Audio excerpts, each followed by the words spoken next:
நாம் வியந்து பார்க்கும் கங்கை கொண்ட சோழபுரம் கட்டத் தொடங்கிய 1000வது ஆண்டு விழா கொண்டாடப்பட்டு வரும் நிலையில் அந்த கோயிலை கட்டிய கோபுரகேசரி மாமன்னன் ராஜேந்திர சோழனின் வரலாறு தெரியுமா? விரிவாக பார்க்கலாம் இந்த தொகுப்பில். சுந்தர முடியும் மிந்தர நாரமும் தெண்டிர ஈழ மண்டலம் முழுவதும் எரிபடை கேரளன் முறைமயிர் சூடும் குலதனமாகிய பலர் புகழ் முடியும். ராஜேந்திர சோழனின் மெய் கீர்த்தியில் உள்ள இந்த வரிகள் போதும் ராஜேந்திர சோழனின் புகழைச் சொல்ல. பாண்டிய மன்னர்களை வெற்றி பெற்றாலும் பாண்டிய மன்னர்கள் அணியக்கூடிய சுந்தர முடியும் இந்திர ஆரமும் சோழர்கள் கையில் பல ஆண்டுகளாக சிக்காமல் இருந்தது. இவை இலங்கையில் பதுக்கி வைக்கப்பட்டிருந்ததை அறிந்த ராஜேந்திர சோழன் நாகப்பட்டினத்திலிருந்து கப்பல்களை எடுத்துச் சென்று இலங்கை முழுவதும் வென்ற முதல் தமிழ் மன்னன் என்ற பெயர் பெற்றார்.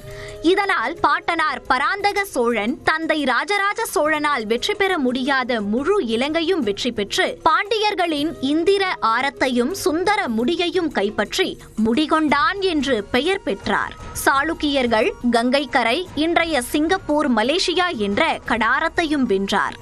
ராஜேந்திர சோழனின் வெற்றிகள் புகழ்ச்சிக்காக சொல்லப்படுவது இல்லை, முற்றிலும் ஆதாரத்தின் அடிப்படையிலேயே உள்ளது. ராஜேந்திர சோழன் நம்முடைய இந்திய திருநாடு, பாரத திருநாடு மட்டுமல்ல, நம்முடைய கடல் கடந்த நாடுகள் அப்படின்னு சொல்லக்கூடிய நம்முடைய கடாரம், இன்றைக்கு மலேசியா சிங்கப்பூர்னு சொல்லக்கூடிய அந்த சிங்கப்பூருக்கு தான் ஸ்ரீவிஜயம்னு பேரு. ஸ்ரீவிஜயத்தின் மீது தான் என்ன பண்ணினார்னா ராஜேந்திர சோழன் போர் தொடுத்து சென்றார்னு பார்க்கிறோம். 1000 ஆண்டுகளுக்கு முன்னதாக கிட்டத்தட்ட 1025 போர் தொடுத்து வெற்றி பெற்றார்னு பார்க்கிறோம். கங்கையை வெற்றி பெற்ற பிறகு நாட்டு மக்கள் செழிப்போடு இருக்க வாணிபத்தை பெருக்க தனது தலைநகரை மாற்றினார் ராஜேந்திர சோழன். அதுதான் கங்கை கொண்ட சோழபுரம். இது சோழர்களின் 200 ஆண்டுகால தலைநகராக இருந்தது.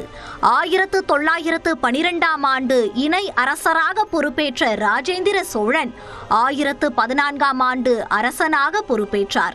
ராஜேந்திர சோழ பேராறு என்று அப்போது அழைக்கப்பட்ட கொள்ளிடம் ஆற்றின் வழியாக கப்பல் போக்குவரத்தை கொண்டு கங்கை கொண்ட சோழபுரத்தில் வாணிபம் செழிக்கச் செய்தார்.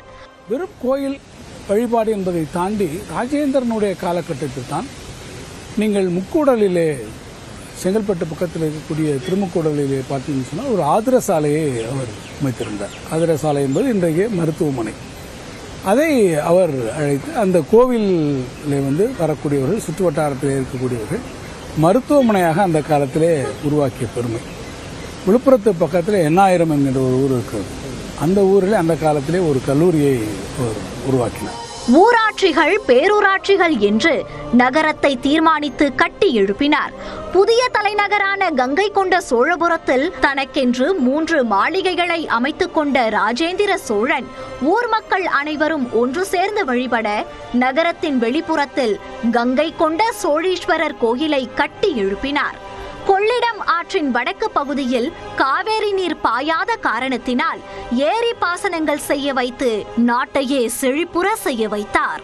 சமயத்தையும் மக்களையும் வாணிபத்தையும் போர் வெற்றிகளையும் குமரியிலிருந்து கங்கை கரை வரை புலிக்கொடியை பறக்கவிட்ட மாமன்னர் ராஜேந்திர சோழன் புகழை போற்றுவோம்.